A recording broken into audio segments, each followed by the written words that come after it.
Bom dia, turma! Na nossa aula de hoje, nós vamos para o capítulo 3, que é Imigrantes, Trabalho e Resistência e Cultura. Então, na nossa aula passada, pessoal, a gente concluiu, falando sobre esses imigrantes aqui no Brasil.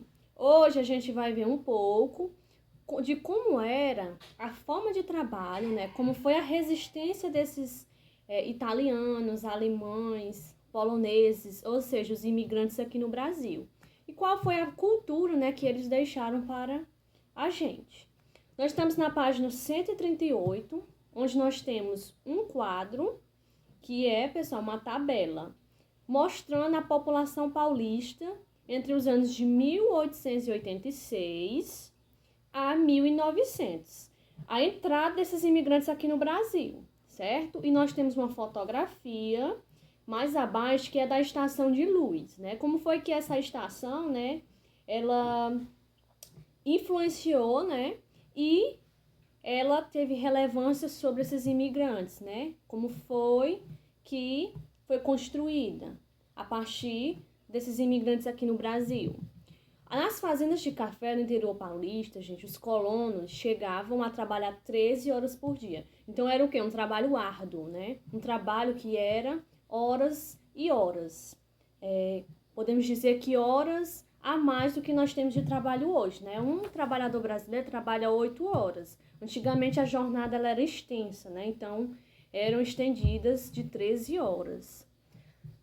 Apesar disso, por vezes os fazendeiros deixavam de pagar salários e submetiam-os a maus tratos e humilhações. Então, gente, no começo, a gente está vendo aqui que os imigrantes eles tiveram algumas dificuldades, pessoal? Passaram por humilhações, muitos eram maltratados por conta do trabalho, Então, se a gente for comparar, pessoal, era meio que uma escravidão, Que esses imigrantes no início eles passaram. Diante disso, muitos colonos fugiram das fazendas durante a noite para a cidade mais próxima, onde eles esperavam terminar o contrato para deixar o campo e ir para a cidade, certo? Ou então, eles faziam isso quando eles não fugiam por serem humilhados e maltratados dessa forma.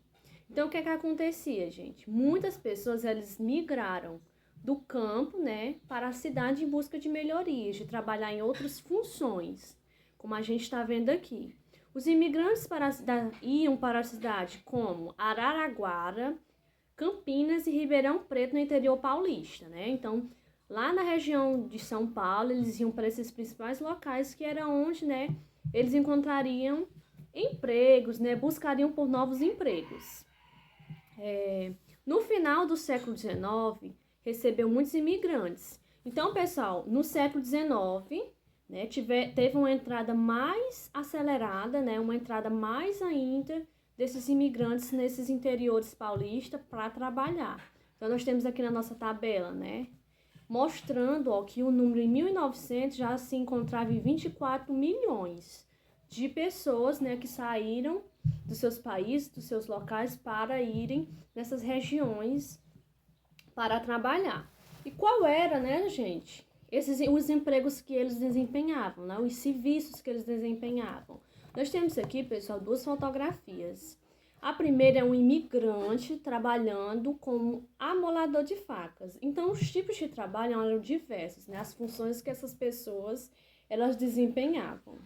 Em 1886 a 1900, ou seja, 14 anos, o número de habitantes, pessoal, tinha aumentado 5 vezes. Então, como a gente já viu, de 48 mil passou para 240 bilhões, Na cidade de São Paulo, os imigrantes trabalhavam como alfaiate, sapateiro, afiador de facas, como a gente viu aqui na fotografia, pintor, jornaleiro, garrafeiro, vendedor de peixes, frutas, verduras e cereais. Além deles também serem operários nas fábricas que estavam se desenvolvendo naquela época, gente? Então, eles desempenhavam diversas funções. Muitos imigrantes que foram para a cidade trabalhar como operário, mas houve também uns poucos, como Matarazzo e a Cresp, que conseguiram montar empresas e enriquecer. No caso aqui, pessoal, são as fábricas, que conseguiram, ter um desempenho e conseguiram segurar esses operários, conseguiram pagar e a empresa ela conseguiu enriquecer através desse trabalho, né, desses operários, né? Então fabricavam sapato, fabricavam outras coisas. Na página 140 do nosso livro, pessoal, a gente vai falar da questão dos operários e a indústria, entre o período que a gente já está vendo, que é 1886 a 1930, certo? Então, a gente sabe, né, que dentro desse período, o Brasil, em 1889, ele vai deixar, né, de ser monarquia e ele vai passar a ser o quê? Uma república. Então, vai ser uma república presidencialista, né? Então, durante a Primeira República, que é desse período, 1889 a 1930, houve o crescimento da população, aumentou-se o consumo de roupas, alimentos e dentre outras coisas. Então, o que é que aconteceu, pessoal? Para atender essas necessidades, né, criou-se indústrias brasileiras em São Paulo, Rio de Janeiro, Recife, Porto Alegre, entre outros locais, né, outras cidades. Então, nós temos outra tabela aqui mostrando, né, que as indústrias e o número de operários, com o decorrer dos anos, elas foram o quê? Elas foram triplicando, né? Foram aumentando de uma forma muito acelerada.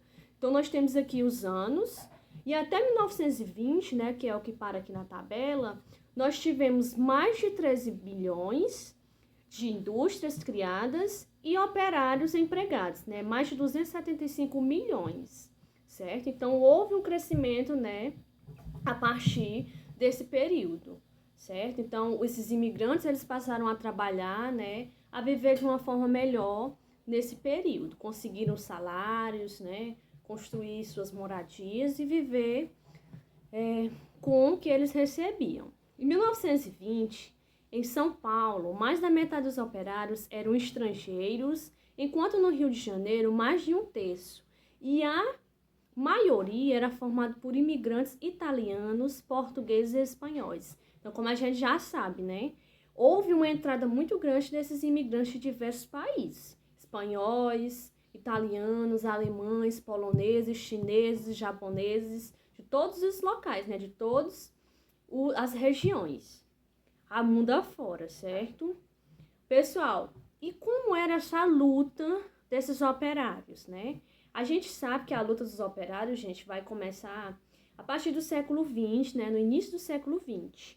As fábricas, a gente sabe que elas eram mal iluminadas, sem ventilação.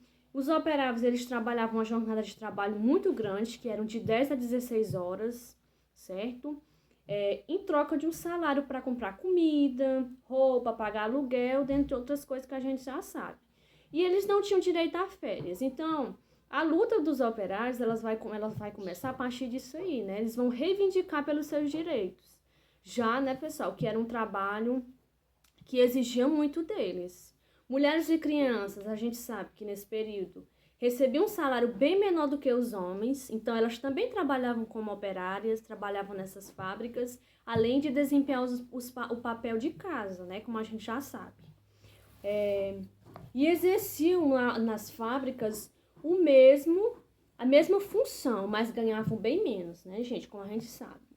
Reatingindo essa situação, brasileiros e imigrantes se reuniram para lutar por melhores condições de trabalho e de vida. Então, nesse período aí, pessoal, vai ser criado o quê?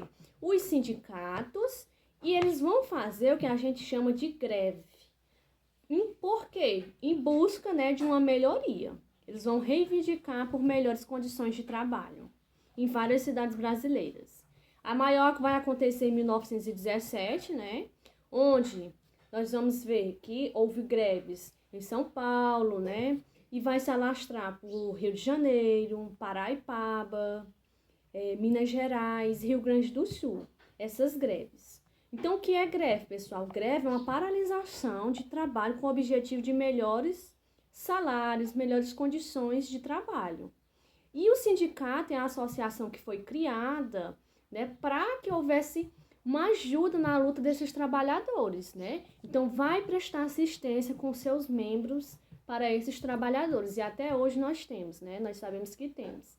E com o sindicato, o que foi que aconteceu? As horas de trabalho elas foram reduzidas. Em 1934, eles vão conquistar alguns direitos trabalhistas, como, por exemplo, a jornada de 8 horas que nós temos até hoje, o descanso semanal remunerado, proteção do trabalho do menor, né, pessoal? A questão da mulher também no trabalho, férias anuais remuneradas. Então, foram algumas dessas conquistas, certo, pessoal? O que é que nós vamos fazer de atividade, gente? Eu vou enviar para vocês, aqui na nossa aula, algumas perguntinhas que nós vamos responder para dar início a esse capítulo. Na próxima aula a gente começa. E o dialogando da página 140, que é de acordo com essa tabelinha, ok?